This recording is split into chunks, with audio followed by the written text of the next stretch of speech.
This is the basics of substitute teaching, advanced preparation. The professional athlete metaphor. As a metaphor, professional athletes excel not solely from innate ability, but by coupling that ability with tons and tons of practice.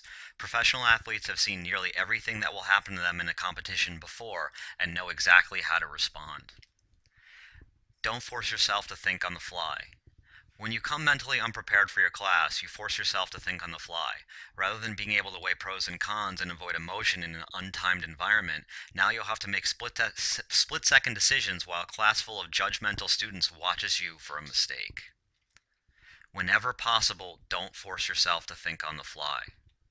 So here are 4 quick things to know before class begins. First, when class begins and ends.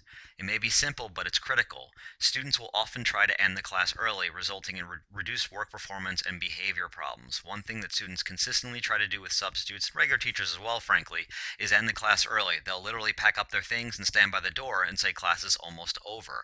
If you know the time that class ends, you can stop this before it begins. You can say things like class is over in 10 minutes so the students won't do that. 2. Fire drill and lockdown procedures. There is perhaps nothing more stressful than hearing an administrator tell you there is an active shooter in the building and you have not prepared for this event. In such an incident, you cannot remedy your lack of planning by talking to another teacher or running to get a key to lock the door. You must know fire and lockdown procedures and have the ability to do that before the event actually happens. Number 3, the number of a helpful teacher for technology or discipline concerns. As a general rule, there are usually many permanent teachers in a school building who are willing to help you.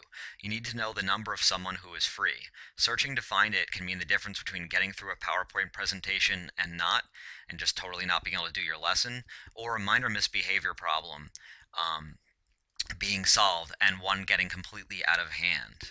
Nipping things in the bud with students is highly preferable than filtering through a phone list while you try to find the number of someone who's free.